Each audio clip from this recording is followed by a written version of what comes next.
I've had what I might call a life quake, and I'm quite sure I did not coin that term. I don't know where it came from, so I can't give credit to anyone. But, a number of things kind of happened at the same time, from death of a mom to, moving to my kids moving away to being diagnosed with breast cancer. All kinds of things happened simultaneously. And you realize in those moments just how important hope is to go where you are. Because it is that hope, I think, that says, yes, I can. And there is a light here.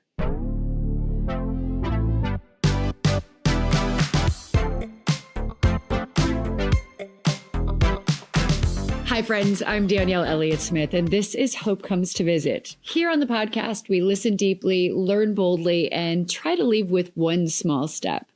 Our guest today is here to talk to us about something so many of us have felt: loneliness. She calls it a silent public health crisis. Lucy Rose is the founder and president of the Cost of Loneliness Project. Lucy's pronouns are she, her, and hers. Lucy, I'm so delighted to have you here. Loneliness is something I have felt many, many times in my life, and I don't know that I have ever recognized it as a public health crisis, but I certainly know that it's something so many people have felt at one time or another. And I'm delighted to have you here to talk about it. How are you today? Thank you for asking. Just the start of that is a lovely way to help dispel loneliness, isn't it? Thank you. I'm doing very well. Thank you. And thanks for having me. It's great to be here. What made you decide to start a project like this? Yes, what a great question. I was actually walking around the periphery of Central Park with my daughter, and I was at a certain age in life and a certain stage, and have had a really great, fun time in my career and doing what I do. And it just really occurred to me, I really wanted to do something in addition to what I was doing. There was something else in life I needed to do and give back. And as I started thinking what that was, I realized I was lonely, Danielle, and how it's impacting me. And then the more I thought about that, the more research I did, the more I realized what a huge, as you say, public health crisis it really is. And at that time, 8 years ago, when I first started this, it wasn't in the news. You weren't hearing the Today Show folks talk about loneliness or any of that like we do today. It was very quiet. So I started doing research, and I realized that was, for me, and there's no religious intent overtone here at all, but almost like a calling. It was something that I had to do, was to bring this to the forefront and see if we can't do something about demystifying this, making it okay to talk about, and then helping folks hold their hand, helping them come back to a place where they feel heard, which, as you know, was your work. Being heard is that first step in healing, isn't it? Absolutely. What a beautiful, and I believe that we are called to do certain things. I believe that, much like I'm doing work that I know I'm supposed to be doing, right? Yeah. So, well, let's talk a little bit about your background, right? So this is a little bit of a departure, but also in your wheelhouse. So, what had you been doing up to this point?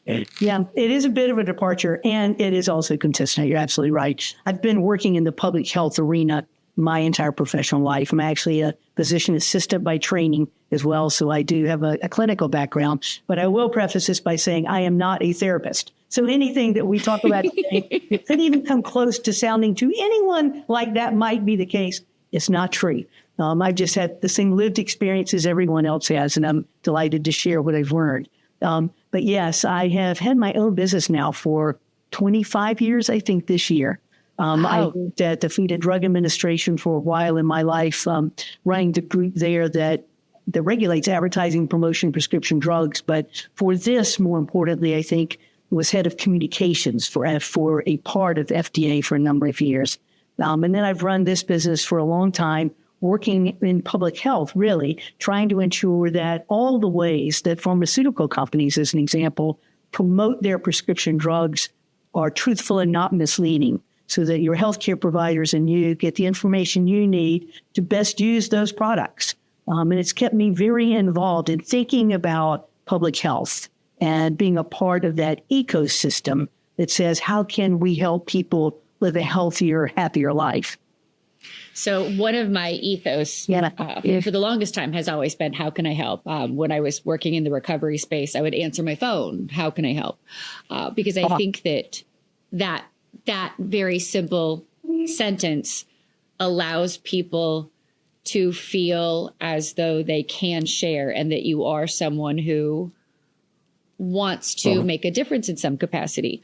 When you realized that this place of loneliness was something you wanted to dive into, was it a surprise when you started to uncover some of the statistics? Let me back up just 1 second, because I think this is relevant to that question. Yes, it was a surprise. Shock. It was a surprise how many people in this country self-report that they're experiencing chronic loneliness. And that's what this is really about, not the situational loneliness that you feel when you're a young person going to a dance, standing in the corner, and you go, oh my gosh, I'm so lonely tonight. My friend didn't come with me. But a chronic feeling of I don't have what I need in terms of supporting me emotionally and what that is. But my loneliness actually came from traveling all the time. 6 days a week for 20 years, I was on the road. You're looking at someone with 8 million Marriott points and 5 million United miles, as an example. I was on the road all the time, and no time to really build those foundational relationships that are necessary to help mitigate the loneliness. It's a real lived experience for me, and it caused physical ramifications and all kinds of other things for me. But yes, I was shocked at the numbers of people that self-report that they are chronically lonely, and the impact that makes on their life as I started doing that research. Because the impact is huge. So what is that impact? What does that impact typically look like? Because I've been doing a lot of research lately on what a system we have, right? On how interconnected we are in terms of our body responding to outside stimuli and environmental issues and why we get depressed or anxious or our muscles get tight depending on what's happening. Recognizing in my older age how truly phenomenal our bodies are and what I can be doing to better serve myself, right? So recognizing how loneliness could potentially affect you physically or in what other capacities it could. So what did you learn? Well, I've learned a lot, and I continue to learn every day. Right now, I just dived in yesterday to a new book, for me at least, called The Biology of Trauma by Amy Apigian, which is an amazing look inside what happens to all of us as we respond to trauma of any sort from a physiological perspective. But basically, let's just take this to the highest level. When we have any kind of stress, and of course, loneliness is a form of chronic stress when you have it chronically, anytime we do, our body releases hormones. We've all heard of those. The most important one in this case is one called cortisol. And it's that hormone that says, oh my gosh, I'm scared to death. How fast can I run? And your heart beats faster and your blood pressure goes up and you breathe faster. And it gives you that ability to do different things to respond to fear or to, in this case, loneliness or stress. As the hormone comes out, it's really important if you're in a situation that's an acute situation you need to run from. It's not good for you if it chronically bathes your cells with this hormone so that you're constantly on notice, in essence.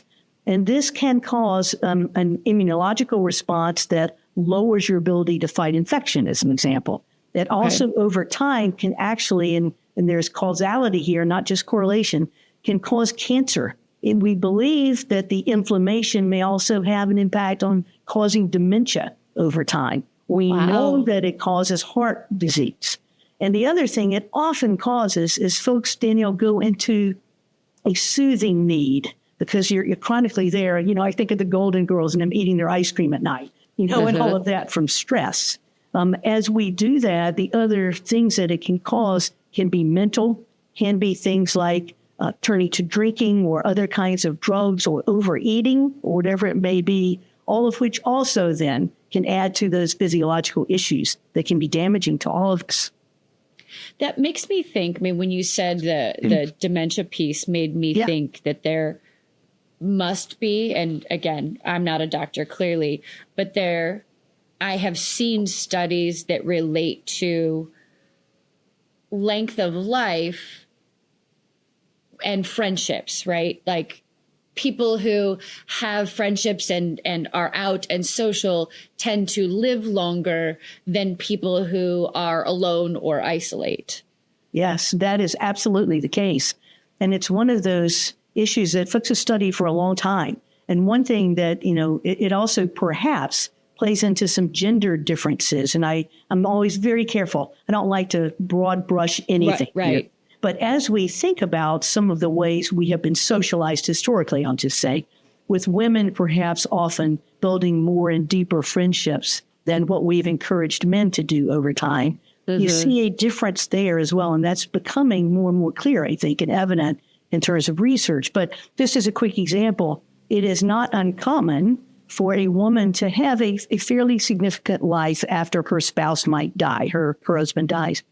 It is very common for the male member of that group, if it's a heterosexual marriage that way, to die much more quickly when their wife does, because they don't have that community, that friend set that's so important to support them again. And that's what really loneliness is. It's not having what you need to support you when you need it. And that's very devastating in so many ways. There's a cost to pay for the individual. There's a cost to pay at the community level when folks are lonely and not out and about and doing things, and at our societal level. Even in terms of business, there's a productivity cost when people are not there. So all kinds of things happen as a result of this. Okay, so we've used the word cost a few times. So when we talk about the cost of Loneliness Project, let's talk about the project itself. Yeah, this project is really designed to do everything we can to do both education, just like we are today, about what loneliness is and why it is important to recognize that, destigmatize that, normalize that, and come up with opportunities to create connections. What do they look like?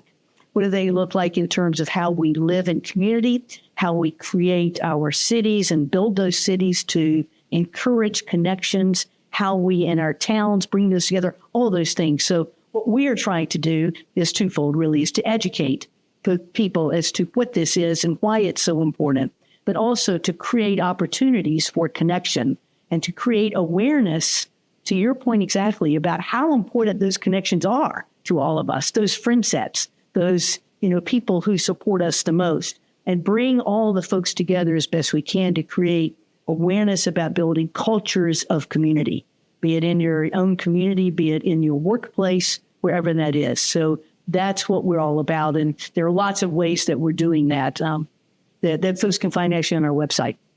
That's fantastic. How can we do that in our communities? What are some of the best ways we can create community if I am an individual who finds myself feeling a little lost, a little like I'm listening now and I'm thinking, okay, this sounds like me. I've been feeling lonely. I've felt a bit lost and a bit out of place. And I'm wondering, what's the first step? When you asked me a few minutes ago about numbers, if there are people feeling right now, gosh, it sounds like me or my grandson or my mom or whomever that may be, you're not alone. Let's just say that first. When I said self-reporting, somewhere between, and this varies depending on which study you're looking at, but somewhere between 30 and 50% of the adults in this country self-report that they are chronically lonely. That's a huge number. So you're not alone. And I said adults. One of my biggest worries is our children. What do we do about our children? And I'll go there with our community first right now in terms of identifying that. Because I think one of the issues for me is, how can we anticipate someone might become lonely? What does that look like? And how can we build things in to recognize those opportunities and create connections for those people, create social skills that they may need? So as we look at this, for me as children, let's just think about that. Okay. How do we educate our teachers as to what to look for? What does that look like? Okay. How do they then have the toolkits, or what toolkits can we provide those teachers to help them understand what they can do for the children that they do identify and recognize? how do they have those conversations with the parents? And so I think as a community, we can come together. I think the physicians in a community and the mental health providers can certainly come together as well and put this as a high priority in all of the interactions and work they do in education for all of their folks. Ask those questions when your patients come in or when your clients come in, looking for what you're doing. Communities as a whole, okay, the businesses can come together and play, especially in our world right now, where half of us are hybrid. We don't even have the water cooler anymore. Right. What can they do for all the folks that work for them and with them to help them with connections? And what does that look like? There are lots of ways, I think, if a community pays attention. Volunteering.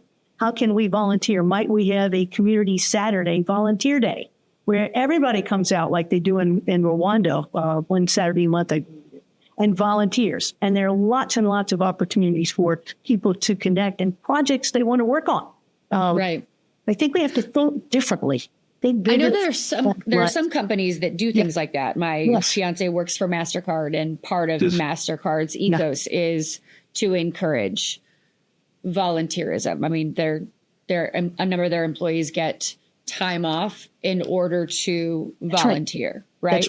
So, but if we start, like you were starting to say, if we start with the younger kids, what could a teacher do in a school classroom to encourage or to help a child that seems to be moving towards if they're recognizing signs of loneliness? Or what are the signs of loneliness that a teacher might recognize? Teacher might recognize, and again, I think it's really critical to pause just for a second and recognize the fact that loneliness manifests itself differently in each person that feels lonely. Fair enough. There's, of course, not a true one-size-fits-all because it's like with pain, Danielle, clearly what you might see before, I might say, no, it's a 10, or whatever. Right. I don't know. But how a teacher might notice is a child withdrawing, is a child not doing the same kind of work that they're used to doing. So a B student might become a D student. They might not want to join the playground activity, whatever that may be, and be standoffish or suddenly become quieter. There are all kinds of ways that a teacher, I think, may do it. And of course, they can anticipate it for some. The new kid on the block who just moved in the summer doesn't already have those friends. So as you were looking, and the same with parents, as we look at our children, are we seeing anything change in their life? Are they still making those phone calls at night or texting nowadays? I guess it's not the phone calls. All their friends when they get home from school and engaged and all of that. And once you see that, obviously then a teacher can think creatively as to how to bring that person in on their own terms so that they're comfortable. And it's clearly important to differentiate between someone who's just shy and someone who's very lonely, as an example. How do we bring them into a conversation, as an example that you're having in the reading group? How do you move them into the group physically so that they feel comfortable and confident? What do you say to them that gives them that feeling of they belong? There were schools who set up what they call buddy benches, where kids would sit down if they felt like they needed somebody to sit with them. And someone would sit with them. And that, it got lots of attention as an example. And I think in many ways is a wonderful thing. It can, of course, backfire if the other kids don't embrace it and sit down with them.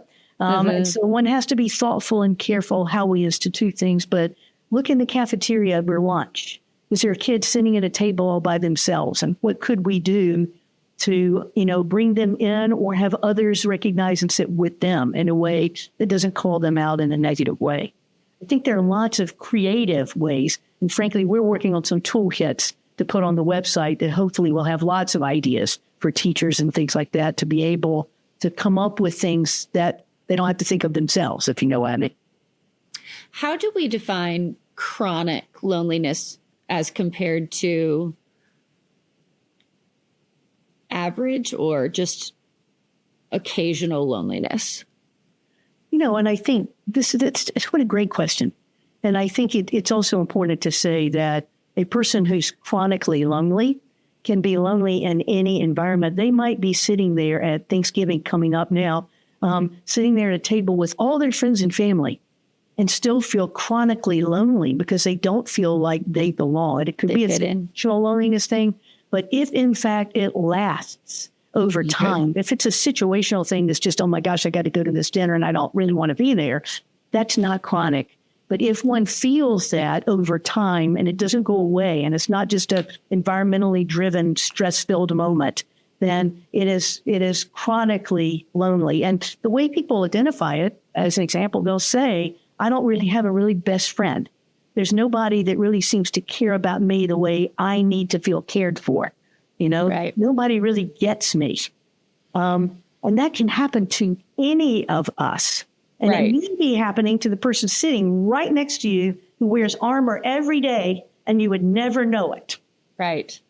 Yeah, the way we appear on the outside does not always match how we feel on the inside. And it's an important thing for people to recognize in this very outward social world we live in, right? We see on Facebook, on Twitter, on all the social platforms, we see shiny and new, but it doesn't necessarily match what's happening internally. It doesn't. And so it's sometimes we're putting on the pretty front because we don't know how to handle what's happening on the inside, right? It isn't about the truth. Yeah. Lucy, how do you define hope? Yeah, it's not, for me, it's elusive to define it, but I think it is that feeling and thought that we carry inside that says tomorrow will be a better day. I believe that for me, tomorrow will be a better day. And I want to, this is interesting because as I was thinking about hope, Danielle, it occurred to me, hope is such a positive force in our life. It can keep us going. I was going to bring up grief with you as well, because I think that's such an important part of this loneliness piece. But as we think about hope, it can be so positive, and yet there are times where hope needs to be abandoned for your own sake, where you're in a relationship, as an example, that's very terrible for you, and you know it. I just listened to Jen Hatmaker over the weekend here in North Carolina, where I am, and just finished her book, Awake, and where you can hope and hope and hope, and things are going to get better, and you believe tomorrow's a better day, and at some point one has to say, okay, my hope right now is not healthy in this case anymore. And I just want to make sure that piece of the hope is also there, that we're so honest with one another, with ourselves at least, that we know where that boundary is and which is positive in our lives and which perhaps is toxic. It's a really important distinction, right? I mean, when you give that, when you illustrate that, the first thing that comes to mind personally is when I'm in recovery. I'm 6.5 years sober. When I would initially say, okay, well, tomorrow I won't drink, right? And then I would say, well, I can have one, because I would hope that I could handle it differently this time. And what I needed to come to terms with was that I was someone who was not supposed to drink. And I kept hoping it would be different this time. And in that case, hope was not the right emotion because I was lying to myself. I was unwilling to recognize that alcohol was never going to be okay for me. It was my thing. Like diabetes is a thing for some people, and epilepsy is a thing for some people, and cancer is a thing for some people, and gluten is a thing for some. Fun. And this was my thing. And it just had to be. And until I came to terms with the fact that I was never going to be the girl who could mimosa at brunch. Yeah. So I had to stop hoping I was going to sit at that table. Yeah. But I appreciate you bringing that up, because I do think that is a very, very important distinction. It's hope for me is most definitely on the fuller, richer, believing side that things will change for the better. No matter how hard or how dark things are, they will shift. There was definitely a time, grief-wise, where I couldn't see it. And I had never been in that place before. Yeah. Because I'd always been a glasses half full kind of girl. And I'd always been able to see the light, no matter how dark things felt. I'd always been able to at least see it. And there was a period of time in my life where I couldn't see it. And I wasn't sure it was there. And now at this stage in my life, I'm confident I was supposed to move through that place to recognize what hopelessness felt like and looked like in order to be able to do what I'm doing now. I don't think that I was preparing at that time that episode of my life happened. I was preparing this podcast, and I think that I had to move through that stage in order to be equipped to have conversations with people who had also felt 125% hopeless. Yeah. So that I could see them as well as everyone else. So, what a beautiful way to say that. Thank you. Vicky. Oh, thank you. And you know what? What you just did is reframe hope in a way as well, right? I mean, you moved it from one can hope that a toxic thing will just get better. And we know sometimes we have to control that, right? We have to step out of that in order then to find the real hope that you're working for. And that's what you did, right? Is to say, okay, this isn't for me. I can't do that. But now that I know that, the hope is there. And I can walk through that.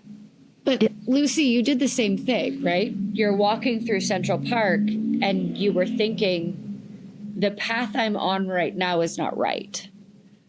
I'm in a place right now that doesn't feel right. It's almost as though the life you were living, as I have done before, doesn't feel recognizable. And you recognized in that calling that there was something that was asking you to not only change your path, but you were given the gift and ability to change that path for other people while you were changing yours. And that's beautiful. And to me, that's what hope is, right? Hope is not just the ability to change your own path, but to bring other people along with you while you're making such fundamental change in your own world. And that's extraordinary. Thank you. Thank you. It is, it's always a journey, isn't it? It is. As we do that, since that time, I've had what I might call a life quake, and I'm quite sure I did not coin that term. I don't know where it came from, so I can't give credit to anyone. But, a number of things kind of happened at the same time, from death of a mom to, moving to my kids moving away to being diagnosed with breast cancer. All kinds of things happened simultaneously. And you realize in those moments just how important hope is to go where you are. Because it is that hope, I think, that says, yes, I can. And there is a light here. The tunnel may be a really long one looking, at least as you look down it or seem like it. But that hope is what picks us up in grief. And I said I wanted to mention grief because I look at grief, and so often we know and we have rituals around the death of someone. And I did listen to one of your recent podcasts. We don't have the same kind of rituals around all kinds of death, unfortunately. But usually we do, and we know how to support one another. There's so many other forms of grief, losing a job, moving away from friends and family that you've loved forever, things that leave you hurting and empty and lonely that we can anticipate in our friends and hold out our hand or call them or do whatever we need to do, because we've been taught, pick yourself up by the bootstraps. You can do this. You can hear the language. You can do this by yourself. You don't need help. You don't need a therapist. No, you don't need a friend.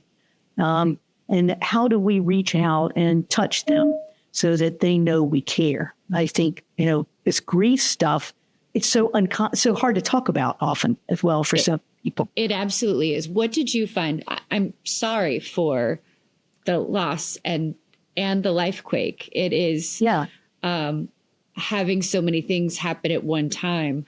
I don't know what that time frame was for you, but it's clearly happened in the period of time that you've been working on the project. That's right. The Cost of Loneliness. How are you doing? Every day's a journey, and so it's one step at a time. But like you, as we talk about hope, the light seems closer some days and further some days. But I do think that finding that support system, as we talk about loneliness and not having that, is critical. And you never know where that support, well, I won't say that. If you're Jen Hatmaker, you built that support system all your life. If you've read her book or listened to her talk, all of her 6 friends there. Jen moves in the same circles I always have in terms of the online community. So yes. So my online community was crucial when I was going through grief. Of course. And she has 6 best friends that live within 2 blocks of her house. They have a golf cart that they visit each other every day. And, those kinds of things, not all of us are that fortunate to have that kind of a friend set. But to build community around yourself so that if and when those times do come for any in that community, you're there to support each other. And you never know. I have just reconnected in the last 3 years with 2 friends that I had not seen in 50 years. We played competitive tennis together as children. And reconnecting has been one of the most amazing blessings for all 3 of us that we've probably ever had in our lives. You never know where that support, from which that support may come, as an example. Being open, I think, is the key, isn't it? I'm going to ask you a question. Those 2 friends, have they gone through anything similar to what you're going through right now? Yes, they have. I will say one of the things I learned in my grief. I got a grief therapist, and she said to me, one of the things that is really challenging in grief is that your entire life breaks into 3 groups. People who show up for you and are there and become your core people. People who disappear entirely. And people who show up a little bit. Sometimes they say the right thing, sometimes they say the wrong thing. The challenge is that they're all being shuffled. A number of the people that you were positive were going to be in your core, show up for you, be your people. Yeah. Sometimes they end up in the disappear entirely group. And sometimes the people who are there for you are people you haven't spoken to in years. That's right. And that's what made me think of that, because I found that some of the people who have shown up and been here for me are people I hadn't spoken to in years. And part of that piece was because some of those people were people who had a similar experience and had the capacity to understand what grief needs to breathe. And many of the people who had to disappear fell into this is too big, this is too heavy, I don't want it. And they had to walk away because the grief was so unknown to them and too much. Yeah. And so I wondered if the reconnection was that you guys are in a stage where the beauty of life allowed you to reconnect, having had similar experiences. But what a gift. It is a gift. And you just said so many, to me, very wise things there as we are friends for one another.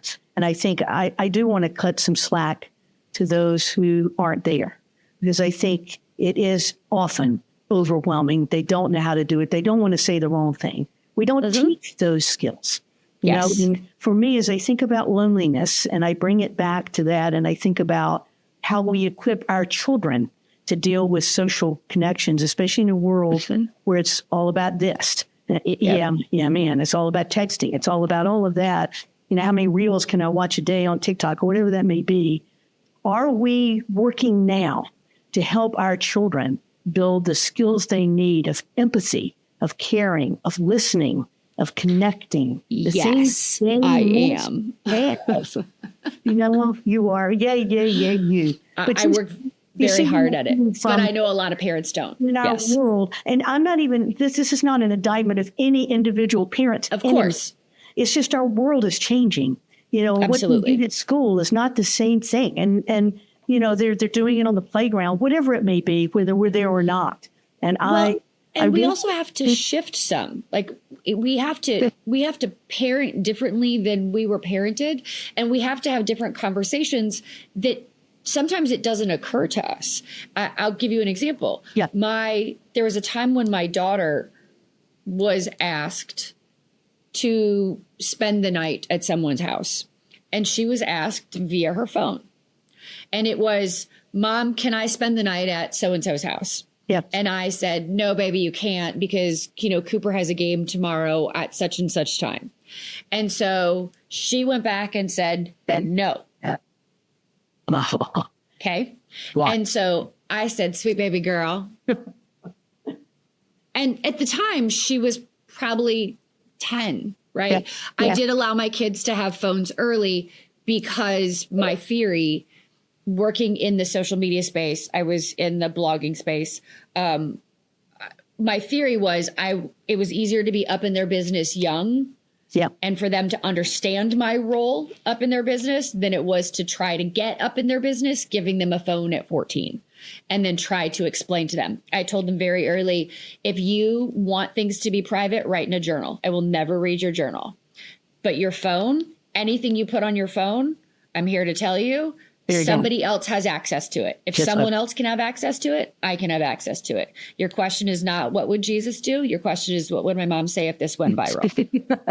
So they have new boldness that they wear. Yes, that is your question. Yeah, exactly. Now, they're older now. They're 21 and 18 now. But at the time, so I realized that I had to explain to her and train her, just like our kids aren't used to answering the phone and saying, hello, Mr. and Mrs. So-and-so, may I please speak to? Because that's how I learned to answer the phone. So we have a generation of kids who don't know how to pick up the phone and call to make a reservation, right? So I've had to train my kids in phone etiquette because that was something they never automatically learned. They never called someone's house and said, hey, Mrs. So-and-so, this is Cooper or Delaney, may I please speak to, right?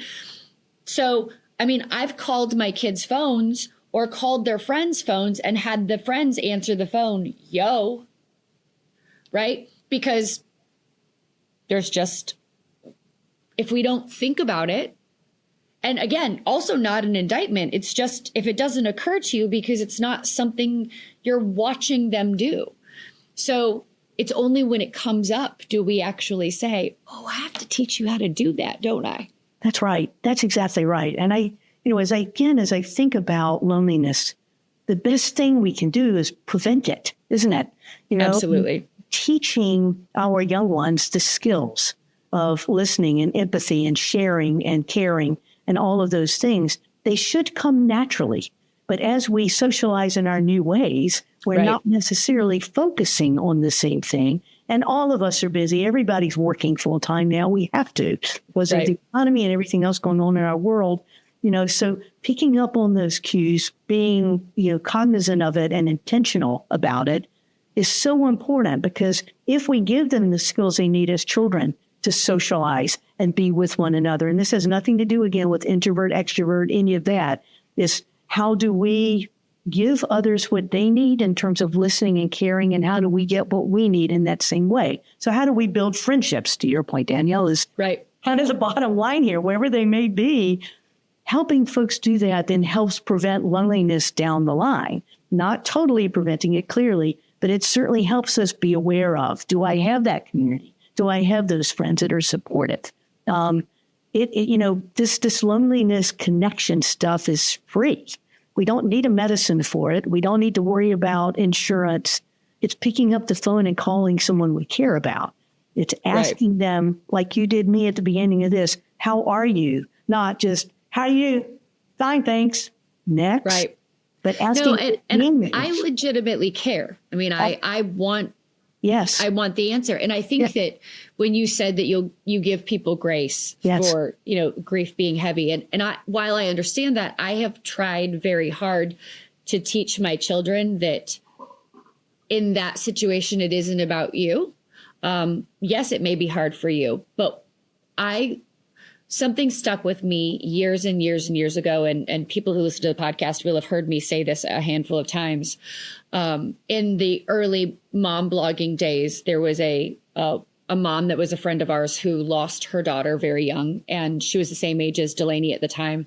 And our community rallied around her. And at the time, she eventually wrote about losing her young daughter. And what she had to say stuck with me at the time. And it was a time we still had answering machines. And she said, so grateful for everyone who called.